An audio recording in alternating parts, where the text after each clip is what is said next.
वैसे तो दुनिया में 7 कॉन्टिनेंट हैं, मगर सभी पर एक से ज्यादा देश बसे हैं। ऑस्ट्रेलिया एकमात्र ऐसा कॉन्टिनेंट है जहां एक अकेले देश का राज है, तभी तो यह बना हुआ है दुनिया का छठा सबसे बड़ा देश। ऑस्ट्रेलिया ज्योग्राफी के लिहाज से बहुत बड़ा है, मगर इतना बड़ा होने के बावजूद इसका ज्यादातर हिस्सा खाली है।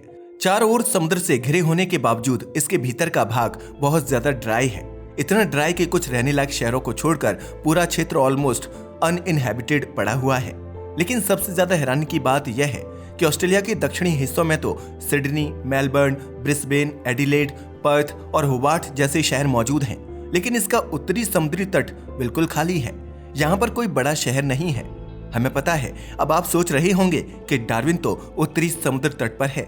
जी हाँ, आपका सोचना सही है, लेकिन डार्विन उतना बड़ा शहर नहीं है, बल्कि यह बहुत ही छोटा सा शहर है। मगर सवाल यह उठता है कि आखिर इसकी यहाँ कॉन्ट्राडिक्टरी सेटलमेंट क्यों है। पहले से समझने के लिए आपको इस कहानी को गहराई से जानना होगा, तो चलिए डिटेल में जानते हैं। ऑस्ट्रेलिया की कॉन्ट्राडिक्टरी सेटलमेंट को समझने के लिए आपको ऑस्ट्रेलिया की जियोग्राफिकल लोकेशन के बारे में पता होना चाहिए, क्योंकि आफ्टर ऑल जियोग्राफिकल लोकेशन ही वह वजह बनती है जिससे कोई भी देश आबाद या बर्बाद बनता है। ऑस्ट्रेलिया की बात करें तो यह लगभग यूरोप कॉन्टिनेंट जितना बड़ा है। इस पर भी हर जगह शहर होने चाहिए थे जैसे यूरोप में है, मगर यहाँ सिडनी, मेलबर्न, एडिलेड जैसे सभी बड़े शहर दक्षिण में हैं, लेकिन उत्तर में एक भी मेजर सिटी नहीं है। बट सवाल यह उठता है कि नॉर्थ ऑस्ट्रेलिया एशिया के सबसे करीब है, तो यहाँ से इंडोनेशिया, सिंगापुर और इंडिया तक डायरेक्ट ट्रेड हो सकता था। इनफैक्ट ऑस्ट्रेलिया को इससे बहुत देशों के साथ डायरेक्ट ट्रेड एक्सेस मिल सकता था, मगर फिर भी ऑस्ट्रेलिया के नॉर्थ में एक भी बड़ा शहर नहीं है। सच में यह ह्यूज अपॉर्चुनिटी लॉस है, जबकि आप जानकर हैरान रह जाएंगे कि इसके उत्तर में नेचुरल पोर्ट्स हैं, और ये पोर्ट्स किसी भी शहर के लिए सबसे बड़ा एसेट होते हैं। अगर यहाँ पर इंडस्ट्री होती तो ऑस्ट्रेलिया उत्तर एशिया का पैसिफिक ट्रेड हब बन सकता था। इतना ही नहीं, आज 85 से 95% ऑस्ट्रेलिया पूरी तरह से वीरान और खाली है। ऑस्ट्रेलिया की 80 से 90% पॉपुलेशन केवल 0.22% एरिया में सेंटर्ड है, जो सिडनी, पर्थ, एडिलेड, ब्रिस्बेन और मेलबर्न में रहती है। ऑस्ट्रेलिया एक ऐसा कॉन्टिनेंट है जिसके किनारों पर जिंदगी है, लेकिन बीच में मौत है। जितना किनारों से आप दूर जाएंगे उतना जिंदा रहने के चांस कम होंगे, और यही वो वजह है जो ऑस्ट्रेलिया को एक मिस्टीरियस देश बना देता है। यकीन मानिए, यह सब कुछ ऑस्ट्रेलिया ने जानबूझकर नहीं किया है, बल्कि इसके पीछे एक दर्दनाक इतिहास छुपा हुआ है। यह ऑस्ट्रेलिया का एक डार्क इतिहास है जिसे दुनिया से लगभग छुपाया गया था। दरअसल ऑस्ट्रेलिया में ओरिजिनली इनहैबिटेंट अबोरिजिनल्स और टॉरेस स्ट्रेट आइलैंडर्स रहते थे। जब तक ऑस्ट्रेलिया की खोज नहीं हुई थी, यह लोग जंगलों में रहकर अपनी जिंदगी जीते थे। शिकार से लेकर खाना पीना, दवा और हथियार, सबका इंतजाम इनका जंगलों से होता था, क्योंकि इन ट्राइबल कम्युनिटीज ने इस हार्डलैंड के साथ तालमेल बिठा लिया था। हालांकि उन्होंने कभी भी यहाँ पर स्थायी बस्ती नहीं बसाई। इनफैक्ट वे नोमैडिक जीवन जीते थे। उनका जीवन मौसमी था, यानी कि सीजनैलिटी एंड फूड अवेलेबिलिटी के अकॉर्डिंग वे अपनी जगह को बदलते रहते थे। नॉर्थ में उन्होंने रेनी एंड ड्राई सीजन्स के अकॉर्डिंग अपनी फ्लेक्सिबल लाइफ स्टाइल अपना ली थी। उन्होंने कभी जमीन को जीतने की कोशिश नहीं की, बल्कि वे तो नेचर को समझने और संतुलित बनाने पर विश्वास किया करते थे। लेकिन फिर आया 1788 का साल, जब ब्रिटिश पहुंच गए इस कॉन्टिनेंट पर। मगर उनकी वेस्टर्न सोच आदिवासियों से बिल्कुल अलग थी। उन्हें वहां पर harbour, agriculture land, fresh water और सुहावना मौसम चाहिए था। अब उन्होंने ऐसी जगह ढूंढने की कोशिश की, और फिर सामने आया सिडनी। सिडनी उनकी सभी शर्तों पर खरा उतर रहा था, क्योंकि यहाँ पर सुरक्षित बंदरगाह बनाए जा सकते थे, आसपास जंगल थे, खेती योग्य भूमि भी थी, और यहाँ का मौसम भी बैलेंस्ड था। बस फिर क्या था, सिडनी उनके रहने की जगह बन गई। साथ ही मेलबर्न, पर्थ, एडिलेड भी इसी तरह से बसाए गए। वैसे स्टार्टिंग में ब्रिटिशर्स कुछ लोगों को यहाँ मजबूरी में लाए थे, जिसका अंदाजा आप इस बात से लगा सकते हो कि यहाँ पर सबसे पहली बस्ती 1788 में कैदियों से बनी थी, और इसी से ऑस्ट्रेलिया की इमेज पीनल कॉलोनी होने की बनी। लेकिन फिर यहाँ की सिचुएशन को देखकर लोग खुशी खुशी भी आने लगे, और धीरे धीरे लाखों लोग आकर बस गए। मगर इसका सबसे बड़ा खामियाजा उठाना पड़ा उन मासूम आदिवासी लोगों को, क्योंकि यूरोपीय यहाँ अकेले नहीं आए थे। वे अपने साथ ऐसी बीमारियां लेकर आए जिनके लिए ऑस्ट्रेलियाई इम्यून नहीं थे, जैसे कि bronchitis, chicken pox, measles, scarlet fever, small pox और हुपिंग कफ। पहले ऑस्ट्रेलियन लैंड में ये सारी बीमारियां नहीं थीं, इसलिए लोग इनके प्रति इम्यून नहीं थे। तेजी से ये बीमारियां फैलने लगीं।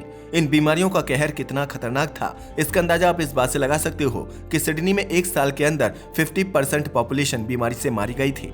बाकी जगह भी ऐसा ही हुआ। साल दर साल लोगों की बीमारी से जान जाती रही।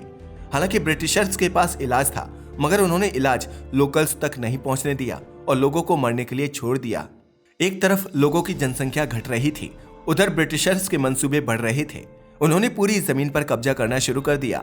भले ही मेलबर्न और ब्रिस्बेन तक ही लोग फैले थे, मगर जैसे जैसे फेंसिंग बढ़ी, ऑस्ट्रेलिया के इंडिजिनियस लोग जो अपनी इच्छा से काम करते थे, उन पर जबरदस्ती थोपे जाने लगे। ऑस्ट्रेलिया में जहां जहां अंग्रेज फेंसिंग कर चुके थे, वहां ऑस्ट्रेलिया के लोगों को शिकार करना तो छोड़िए, साफ पानी इस्तेमाल करने और वहां खाने के लिए चीजें इकट्ठा करने पर भी पाबंदी लगा दी गई। वहां के लोग अब अंग्रेजों के गुलाम बन गए थे। उन्हीं की जमीन पर उन्हें जबरदस्ती मजबूरी में काम करवाया जाने लगा। यहाँ पर उन्होंने क्रूएलिटी की सारी हदें पार कर दी। प्रेग्नेंट औरतों तक से काम करवाया गया, उन्हें किसी की परवाह नहीं थी। धीरे धीरे अत्याचार इतना बढ़ गया कि ऑस्ट्रेलिया के लोगों ने बगावत कर दी। एक भयंकर जंग हुई जो आने वाली 100 सालों तक चली। ऑस्ट्रेलिया की इस लंबी जंग ने ऐसी तबाही मचाई कि वहां की लगभग पूरी नेटिव जनसंख्या एक झटके में खत्म हो गई। जी हाँ, 1900 तक जहां पहले ऑस्ट्रेलिया में 3 लाख से 7.5 लाख की पॉपुलेशन थी, वह घटकर केवल 3000 से 75,000 रह गई थी, क्योंकि नेटिव ऑस्ट्रेलियन लाखों की संख्या में मारे जाते रहे। मगर अंग्रेज यहीं नहीं रुके, उन्होंने बची हुई जनसंख्या को भी खत्म करने की ठानी और उन्हें वर्ल्ड वॉर में भेजना शुरू कर दिया। 1914 में हुए वर्ल्ड वॉर फर्स्ट में ब्रिटिश शासन ने हर 5 में से 1 इंसान को यूरोप लड़ने के लिए भेजा। ऑस्ट्रेलिया की पुरुष जनसंख्या में पहले से ही बहुत गिरावट थी, कितने में 1942 आ गया और सेकंड वर्ल्ड वॉर शुरू हो गया। एक बार फिर ऐसा ही किया गया। चूंकि ऑस्ट्रेलिया ब्रिटेन की कॉलोनी बन चुका था, ऑस्ट्रेलिया पर कई एयर अटैक भी हुए, जिससे वहां की पॉपुलेशन इफेक्ट हुई और मेल पॉपुलेशन बहुत ज्यादा कम हो गई।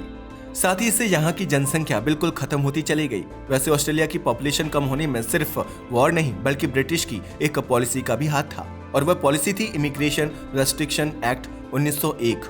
अगर इस एक्ट की बात की जाए तो इसे व्हाइट ऑस्ट्रेलिया पॉलिसी कहा जाता है। इसका उद्देश्य था नॉन व्हाइट्स जैसे एशियाई इमिग्रेंट्स या नेटिव ऑस्ट्रेलियंस पर रोक लगाना। सिर्फ ब्रिटिश या यूरोपीय नस्लों को यहाँ बढ़ावा दिया गया। अन्य किसी भी एथनिसिटी की ग्रोथ रेट पर लगाम लगा दी गई थी, जिसकी वजह से वहाँ आज मोस्ट पॉपुलेशन व्हाइट ही है। यही सारी वजह है कि ऑस्ट्रेलिया में 2022 तक 2 करोड़ 60 लाख लोग रहते थे, मगर इसमें नेटिव ऑस्ट्रेलियंस की आबादी केवल 3.8% थी, यानी केवल 10 लाख नेटिव ही जिंदा बचे हैं। तो देखा आपने, ऑस्ट्रेलिया बनने से पहले ही उसकी 90% नेटिव पॉपुलेशन को अंग्रेज खत्म कर चुके थे। हमें पता है अब आप सोच रहे होंगे कि अब तो पॉपुलेशन बढ़ चुकी है, तो फिर ऑस्ट्रेलिया खाली क्यों पड़ा है, और आखिर ऑस्ट्रेलिया की मेजॉरिटी पॉपुलेशन केवल 5 शहरों में ही कंसंट्रेटेड क्यों है? आखिर नॉर्थ में कोई बड़ा शहर क्यों नहीं है? तो जैसा कि हम आपको बता चुके हैं कि इसके पीछे जिम्मेदार है जियोग्राफी। ऑस्ट्रेलिया एक ऐसा देश है जहां हर साल ऐसा कहर बरसता है कि वहां पर सर्वाइवल काफी मुश्किल हो जाता है। असल में ऑस्ट्रेलिया 3 मेजर लैंडफॉर्म्स में बटा हुआ है। पहला है वेस्टर्न प्लेटो, जिसके 2/3 हिस्से में केवल डेजर्ट है, जहां इंसानों का नामो निशान नहीं दिखाई देता। दूसरा है सेंट्रल लोलैंड, जो लोलैंड होने के बावजूद यहाँ की नदियां तक खारा पानी बहाती हैं, जो न एग्रीकल्चर और न ही इंसानों के लिए काम का है। वहीं अगर बात की जाए ईस्टर्न हाईलैंड्स की, तो यहाँ केप यॉर्क पेनिनसुला से लेकर बेस स्ट्रेट तक पहाड़ जंगल मौजूद हैं। यहाँ केवल कुछ ही लैंड एरिया और पीने का पानी सुटेबल है। मगर लोगों के लिए ऑस्ट्रेलिया की लोकेशन में डेजर्ट, खारा पानी और साइक्लोन बहुत बड़ी चुनौती है। ऑस्ट्रेलिया के दक्षिणी हिस्से में एंटार्कटिका का ठंडा पानी है, और ये तो आप भी जानते हो कि गर्म पानी से ही बादल बनते हैं। साथ ही ऑस्ट्रेलिया के साउथ में कोई बड़ा ग्रीन एरिया नहीं है, जिससे ना तो बादल बनते हैं और न ही उन्हें होल्ड करने के लिए कोई हाई माउंटेन रेंज है। इसी वजह से इस पूरे एरिया में बारिश नहीं होती। इसलिए ऑस्ट्रेलिया का 70% हिस्सा डेजर्ट और ड्राउट प्रोन जोन्स बना हुआ है, जिसकी वजह से ऑस्ट्रेलिया की क्रॉपिंग इंडस्ट्री को हर साल $1.1 बिलियन का नुकसान होता है। इनफैक्ट क्वींसलैंड को तो 2017 में ही गवर्नमेंट ने ड्राउट स्टेट घोषित कर दिया था, जबकि ये ऑस्ट्रेलिया की एक मेजर सिटी है। अब सवाल यह उठता है कि आखिर ऑस्ट्रेलिया के अंदर इतना खारा पानी क्यों है? सेंट्रल लोलैंड की बात करें तो वहाँ की मिट्टी और चट्टानें लाखों साल पुरानी है। लाखों साल पुराना होने की वजह से इनका सैलिनिटी लेवल नेचुरली हाई है, क्योंकि जब चट्टानें टूटती हैं तो उनके अंदर मौजूद नमक वहाँ की जमीन में घुल जाता है। ऐसा ही ऑस्ट्रेलिया के साथ हुआ है। अब सवाल यह है कि ऑस्ट्रेलिया में इतनी बाढ़ और साइक्लोन क्यों आते हैं? दरअसल ऑस्ट्रेलिया इक्वेटर के ठीक नीचे है, और इक्वेटर पर हमेशा डायरेक्ट सनलाइट पड़ती है और एक्सट्रीम गर्मी होती है। हमारी धरती वेस्ट टू ईस्ट घूमती है, जिसकी वजह से इसके ऊपर तेज ट्रेड विंड्स बनती हैं। इन दोनों कंडीशंस की वजह से पैसिफिक ओशन का गर्म पानी हवाओं के साथ ऑस्ट्रेलिया के ईस्ट में आ जाता है, जिससे भयंकर बादल बनते हैं, और ग्रेट डिवाइडिंग रेंज इन क्लाउड्स को आगे नहीं बढ़ने देती, यहीं पर उन्हें ब्लॉक करके बरसा देती है, जिसकी वजह से ऑस्ट्रेलिया के कुछ हिस्सों में ही बारिश होती है और वहां ग्रीन एरिया बनता है। पर यह तो ऑस्ट्रेलिया की बारिश का केवल एक सिनेरियो है। इसका दूसरा कारण है पैसिफिक से बहकर आने वाला गर्म पानी। यह ईस्ट में बहुत ज्यादा मात्रा में आ जाता है, जिससे गर्म पानी के नीचे का ठंडा पानी साउथ अमेरिका की तरफ बढ़ने लगता है। इससे वहाँ हीट कॉन्ट्रास्ट बन जाता है और ट्रेड विंड्स और भी तेज हो जाती हैं। इन तेज हवाओं की वजह से ऑस्ट्रेलिया में फ्लड जैसी सिचुएशन बन जाती है और यही साइक्लोन को भी जन्म देती हैं। ऑस्ट्रेलिया में यह इतना बड़ा इश्यू है कि वहाँ हर साल 2 से 3 साइक्लोन देखने को मिलते हैं, जिससे टेरेबल डिस्ट्रक्शन होता है। और यही इक्वेटोरियल ट्रॉपिकल जोन ऑस्ट्रेलिया में शहर नहीं होने का सबसे बड़ा कारण है, क्योंकि इस क्षेत्र में एक्सट्रीम ट्रॉपिकल क्लाइमेट पाया जाता है, जिसकी वजह से हर साल साइक्लोन और हैवी फ्लड होते हैं। इस वजह से नॉर्थ में कोई बड़ा शहर नहीं है। हालांकि नॉर्थ में डार्विन मौजूद है, बट यह कभी भी बड़ा इकोनॉमिक और पॉपुलेशन का सेंटर नहीं बन पाया। हालांकि स्ट्रेटेजिक एंड मिलिट्री विजन से इसकी अहमियत तब भी थी और आज भी बनी हुई है। वहीं अगर बात की जाए ऑस्ट्रेलिया के सबसे बड़े शहरों यानी ब्रिस्बेन और केन्स की, तो ये साउथ ईस्टर्न पार्ट्स और रिलेटिवली सेफ एरियाज पर लोकेटेड है। मगर इसका यह मतलब नहीं है कि यह पूरा का पूरा एरिया निर्जीव या अनकॉन्शियस है। इनफैक्ट यह पूरा एरिया बायोडाइवर्सिटी रिजर्व्स बना हुआ है। आप जानकर हैरान रह जाएंगे कि यहाँ पर world's largest and least touched tropical ecosystems मौजूद हैं। हालांकि इसके साथ यहाँ पर कुछ डेंजरस एनिमल्स एंड प्लांट्स भी पाए जाते हैं, जिसमें स्टिंगिंग ट्री सबसे फेमस है। स्टिंगिंग ट्री की बात करें तो इस पौधे के संपर्क में आने से महीनों तक शरीर में दर्द बना रहता है। यह वर्ल्ड का मोस्ट पॉइजनस प्लांट भी माना जाता है। वैसे एक बात सोचने वाली है, पास्ट में जो हुआ सो हुआ, मगर अब हम 21वीं सदी में आ चुके हैं। हमारे पास टेक्नोलॉजी एंड रिसोर्सेस मौजूद हैं, तो अब भी उत्तर की ओर बसावट क्यों नहीं है?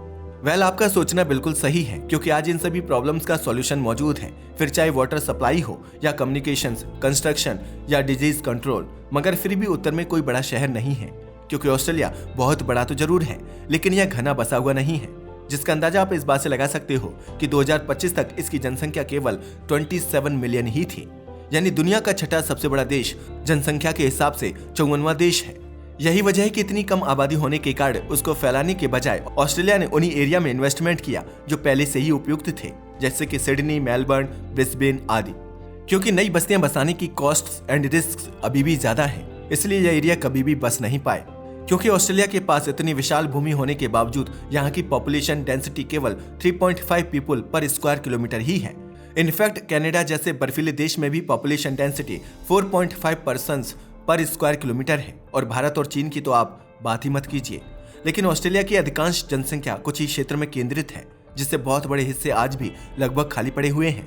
इसलिए उत्तर ऑस्ट्रेलिया खाली है, वहां पर स्मॉल आउटलाइंग टाउन्स एंड आउटपोस्ट्स ही मौजूद हैं। मगर अब सवाल यह है कि क्या ऑस्ट्रेलिया ने कभी नॉर्थ को डेवलप करने की कोशिश नहीं की? वेल, ऐसा नहीं है कि ऑस्ट्रेलिया के लोगों ने उत्तर को विकसित करने की बात नहीं की। कई बार political leaders, military strategies and economic plans के तहत उत्तर में नया राजधानी शहर बसाने का प्रस्ताव दिया गया, मगर अफसोस आज तक कोई भी सिडनी, मेलबर्न या ब्रिस्बेन जैसा बड़ा शहर उत्तर में नहीं बन पाया। मगर सवाल यह है कि आखिर वजह क्या है? इसके लिए एक या दो नहीं बल्कि कई रीजन है, मगर सबसे ज्यादा रिस्पॉन्सिबल है भूगोल और जलवायु। जैसा कि हमने अभी आपको बताया, उत्तर ऑस्ट्रेलिया सबसे बड़ा जलवायु की दृष्टि से चुनौतीपूर्ण एरिया है, क्योंकि बरसात के मौसम में यहाँ भीषण वर्षा होती है, हाई ह्यूमिडिटी होती है और हरिकेन आते हैं। इस दौरान बड़ा बड़ा इंफ्रास्ट्रक्चर तो छोड़िए, सड़कें तक बह जाती हैं, नदियां बाढ़ में डूब जाती हैं और बुनियादी ढांचा जल्दी से खराब हो जाता है। इसके बाद आता है लॉन्ग ड्राई सीजन, जब चलती है धूल भरी आंधियां, हर वक्त आग का खतरा बना रहता है और जल संकट तो चारों ओर फैल जाता है। ये क्लाइमेट साइकिल स्मॉल टाउन और माइनिंग जैसी एक्टिविटीज के लिए तो ठीक है, मगर यहाँ अगर बड़े शहर विकसित कर लिए जाएं तो यह उनके विकास के लिए अनस्टेबल होगा, क्योंकि शहरों को चाहिए होता है infrastructure, reliable roads, electricity, water facilities, regular transport and services for the population. मगर उत्तर ऑस्ट्रेलिया में चाहकर भी यह सारी चीजें उपलब्ध नहीं कराई जा सकती। इसका दूसरा बड़ा रीजन है डिस्टेंस एंड आइसोलेशन।